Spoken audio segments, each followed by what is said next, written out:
Assalamualaikum warahmatullahi wabarakatuh.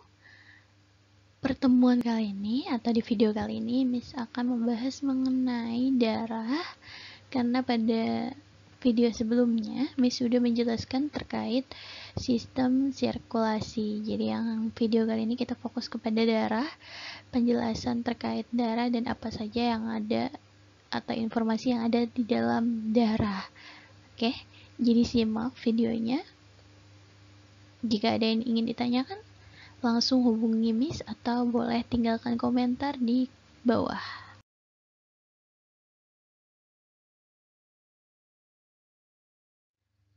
Kalau kemarin kita sudah membahas mengenai sistem sirkulasi, mengenai kardiovaskuler dan juga sistem limfatik, sekarang kita akan membahas mengenai darah yang terdapat yaitu plasma dan juga sel darah. Jadi nanti menjelaskan seputar plasma dan juga sel darah beserta golongan darah. Jadi simak terus ya videonya. Di awal sudah Miss jelaskan bahwa darah terdiri dari dua, yaitu susunan yang pertama merupakan plasma darah, lalu yang kedua adalah sel darah. Nah, kita bahas dulu mengenai plasma darah. Di dalam plasma darah itu terdiri dari berbagai komposisi atau susunan-susunan senyawanya. Nah, plasma darah itu sendiri bersifat cairan ya. Jadi kalau di sini digambarkan seperti cairan yang terdapat sebanyak 55% di dalam tubuh. Tuh. Nah, fungsi dari plasma darah itu untuk membawa air dan zat-zat terlarut seperti nutrisi, asam amino, dan lain-lain. Jadi karena dia bentuknya cair, jadi dia membawa air. Nah, dan juga zat-zat terlarut gitu. Zat terlarut. Nah,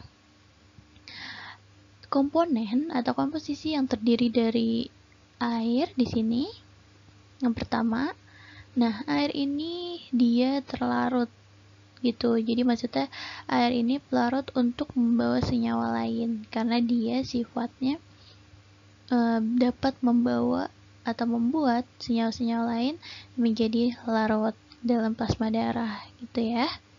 Lalu yang kedua itu ada di sini, sebenarnya namanya di sini terdapat ion-ion. Nah, ion ini ada ion-ion kalium, terus natrium, ada kalsium, dan lain-lain sampai ada yang namanya itu di sini sebutnya adalah bikarbonat. Nah, bikarbonat itu nama lainnya adalah H2CO3. H2CO3. Nah, H2CO3 ini adalah zat terlarut dari CO2 atau karbon dioksida dalam bentuknya itu bikarbonat. Makanya kenapa di sini disebutnya bikarbonat. Gitu ya. Oke, nah ini fungsi dari ion-ion yang ada di sini yang pasti untuk keseimbangan osmotik atau keseimbangan-keseimbangan yang lainnya gitu. Lalu komposisi selanjutnya ada berbagai macam protein. Protein yang pertama itu ada albumin. Albumin ini mirip dengan putih telur gitu, yang fungsinya untuk menjaga keseimbangan juga keseimbangan osmotik. Lalu ada fibrinogen. Protein fibrinogen ini nanti yang berkaitan dengan proses pembekuan darah ya. Maka di sini terdapat fungsinya yaitu untuk pembekuan darah dan sistem pertahanan. Nah, si fibrinogen ini bentuk tidak aktif dari dari fibrin gitu. Yang mana nanti akan kita bahas melalui proses pembekuan darah gitu. Karena dia si fibrinogen ini larut dalam air. Lalu sebenarnya ada lagi nih di sini tambahannya protein globin, namanya globin, protein globin. Nah, dia ini fungsinya sebagai transport. Nama singkat ya, T atau transport. Karena ada banyak senyawa yang tidak bisa larut dalam air, makanya dibantu nih sama protein globin ini agar senyawa-senyawanya bisa larut dalam air gitu. Nah, senyawa-senyawa yang tidak bisa larut dalam air itu misalnya berbagai hormon yang strukturnya mirip dengan lemak. Itu jadi dibantu dengan globin supaya bisa larut dalam air. Nah, contoh dari si globin ini sendiri itu contohnya adalah tulis di sini. Contohnya itu adalah imunoglobin atau antibodi yang berfungsi sebagai sistem imun ya. Nah, imunoglobin ini dia dapat mengenali suatu jenis patogen yang spesifik. Jadi dia bisa mengenali jenis patogen. Tahu ya, patogen itu penyakit yang spesifik. Jadi ketika misalnya ada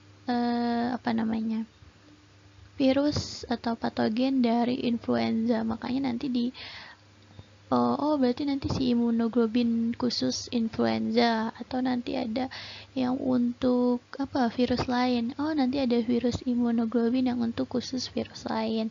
Jadi seperti itu ya. Lalu yang terakhir, komposisi terakhir pada plasma darah itu ada nutrisi sebenarnya atau nutrien yang di dalamnya terdapat glukosa, terus asam lemak, vitamin, hormon, dan lain-lain banyak sekali. Nah, yang mana nutrien-nutrien tersebut yang pasti larut dalam air, gitu ya. Bisa dipahami ya untuk plasma darah dan komponen-komponen yang ada dalam plasma darah. Lalu ada elemen lain atau elemen seluler yang yaitu sel darah, mulai dari sel darah merah, eritrosit, sel darah putih,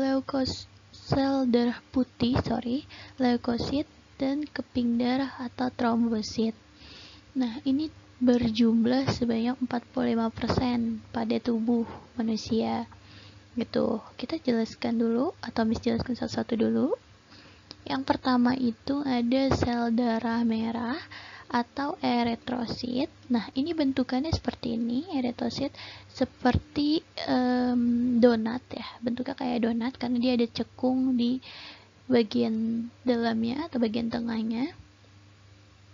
Sebenarnya kalau misalnya sel darah ini jumlahnya itu sekitar ini mikroliter sebenarnya ya, kubik tuh mikroliter nih, di sini tulis L mikroliter. Untuk sel darah merah itu berjumlah 5 sampai 6 juta mikroliter. Ya, fungsinya untuk transport oksigen dan CO2 atau karbon dioksida. Lalu ada leukosit, sel darah putih yang berjumlah sebanyak 5.000 sampai 10.000 mikroliter, yang mana untuk pertahanan dan kekebalan tubuh atau sistem imun ya ini.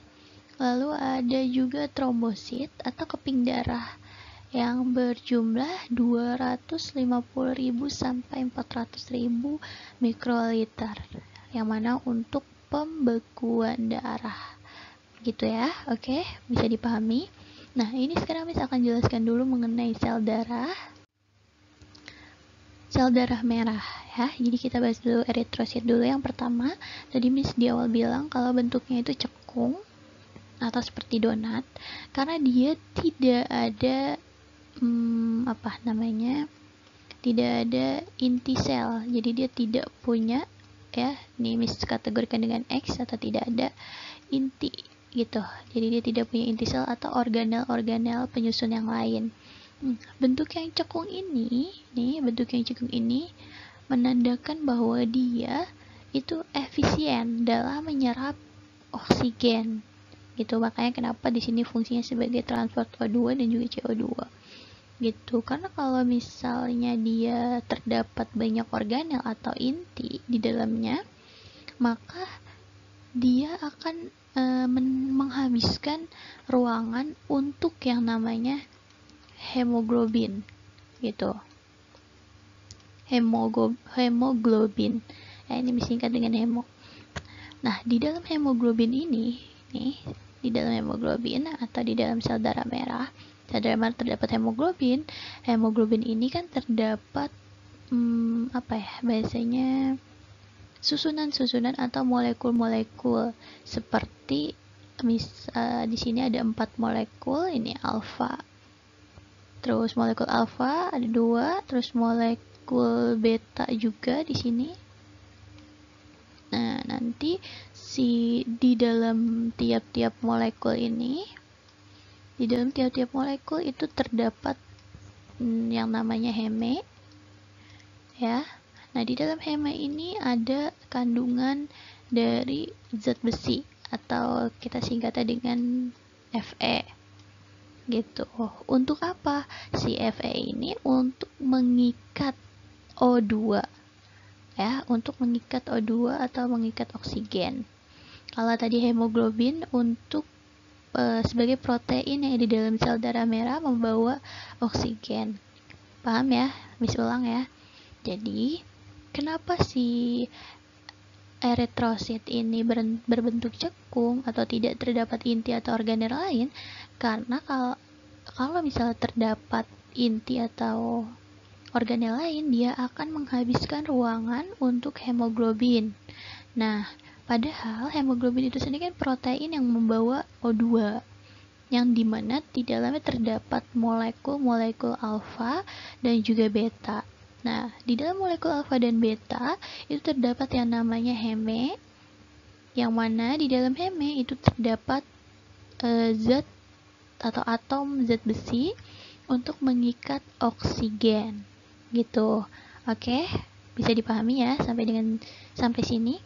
Nanti untuk penjelasan yang heme dan cara kerja dari si zat besi, terus untuk apa prosesnya dan lain-lain, itu nanti Miss bahas pada saat Zoom saja ya, supaya lebih jelas. Dan tulisannya juga di sini kan agak sedikit berantakan, jadi kita akan bahas nanti saat Zoom. Nah, terdapatnya di mana nih si sel darah merah atau proses pembentukannya? Ada pada sumsum tulang. Jadi kalau misalnya kalian masih ingat sumsum tulang yang waktu itu kita belajar di bagian struktur tulang, itu kan ada bagian tengahnya sini ya. Nah, di dalam bagian tengahnya ini terdapat yang namanya stem cell. Nah, stem cell. Oke. Nah, sistem sel ini dapat berubah menjadi berbagai macam sel. Kalau pada di sini ya, maksudnya kalau untuk di sel darah berarti berubahnya selnya menjadi sel darah. Ya, khususnya sel darah merah. Nah, sistem sel ini dapat menyerap banyak sekali atom besi gitu, atom besi atau Fe. Gitu. Jadi kalau ditanya pembentukannya di mana, ada pada tulang, khususnya sumsum tulang yang mana di dalamnya terdapat stem cell yang dapat berubah menjadi sel darah. Gitu. Oke. Next, setelah sel darah merah itu ada sel darah putih. Sel darah putih ini atau leukosit itu sebenarnya terdapat 2 bagian ya, yaitu bagian granulosit gitu, granulosit dan agranulosit. Ini singkat aja ya. Nah, bagian granulosit, granulosit itu asal katanya berarti dari granula. Nah, ini granula yang mana berarti seperti gumpalan-gumpalan dalam sel. Nah, granulosit ini bagiannya ada neutrofil, ini satu, neutrofil, eosinofil, dan basofil. Jadi untuk yang granulosit, sel darah putihnya atau jenis-jenis sel darah putihnya belakangnya menggunakan kata fil, seperti itu ya. Nah, kalau misalnya di sini dijelaskan satu-satu, yang neutrofil dulu ya, yang bagian ini dulu. Nah, ini kan nih, makanya dia kenapa disebut atau termasuk ke dalam granulosit, karena di dalamnya nih ada gumpalan-gumpalan seperti ini gitu. Nah, neutrofil ini paling banyak yang ada di dalam sel darah putih. Nah, dia itu yang paling pertama juga nih bertemu dengan patogen-patogen. Untuk apa? Nanti ketika ada patogen atau penyakit-penyakit, dia akan melakukan yang namanya fagositosis. Fagositosis. Nah, ini memakan ya, berarti dia memakan si patogen-patogen yang ada. Lalu yang kedua ada eosinofil. Nih, bagian ini eosinofil. Nah, dia ini sebenarnya hampir sama juga dengan neutrofil. Dia ini membunuh patogen tapi dengan cara menghancurkan sel-sel dari patogennya gitu. Terus kalau yang basofil, ini kalau bisa kita lihat basofil di sini warnanya agak lebih pekat dari neutrofil dan eosinofil. Nah, dia ini penting untuk apa? Untuk reaksi yang namanya inflamasi. Nih, reaksi inflamasi. Inflamasi.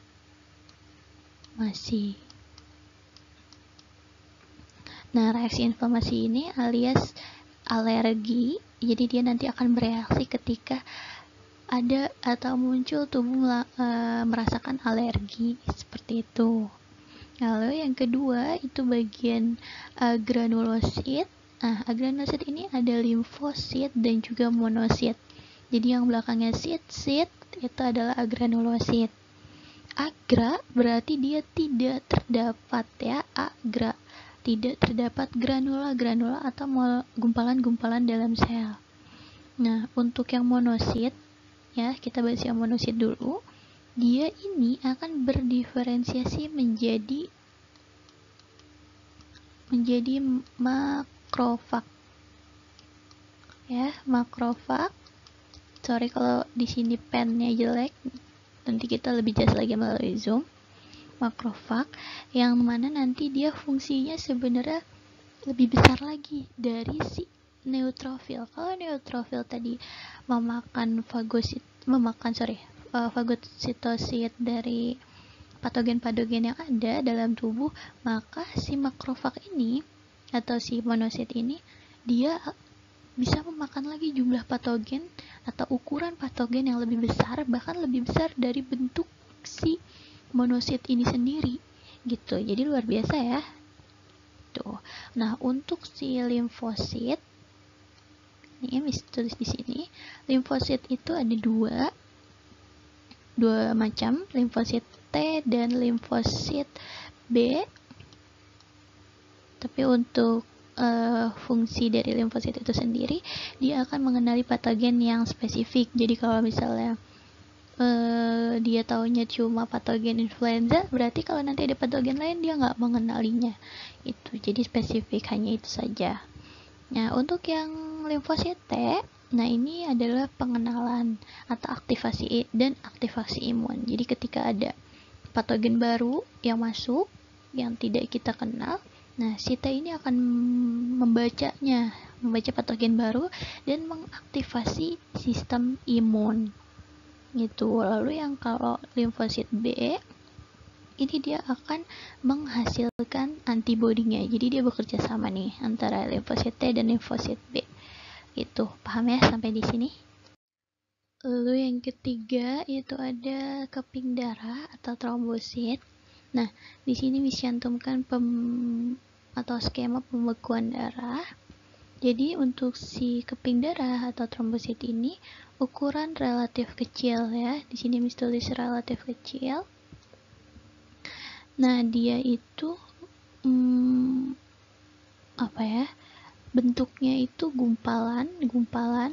Jadi karena relatif kecil, dia bentuknya gumpalan yang tidak ada organelnya juga gitu, gumpalan. Nah, untuk apa nih fungsi dari trombosit? Untuk membawa faktor pembekuan darah. Jadi pada saat faktor atau trombosit pecah, faktor pembekuan darah atau saat terjadi luka. Nah, di dalam pembuluh darah itu, ini sebenarnya Miss pengen nanti jelasin lebih lanjut di Zoom ya gambarnya. Nanti kamu bisa lihat aja dulu di sini.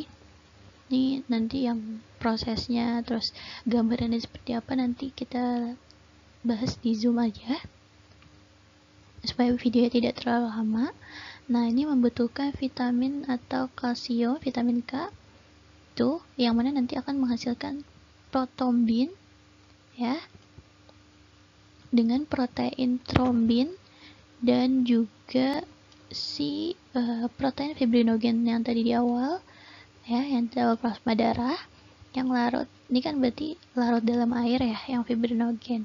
Nah, kita buat supaya tidak darahnya keluar, itu menjadi si fibrin atau benang-benang fibrin, yang mana dia nanti benang-benangnya itu akan membentuk kayak jaring-jaring. Makanya nanti akan bisa jelaskan lebih lanjut pada saat Zoom.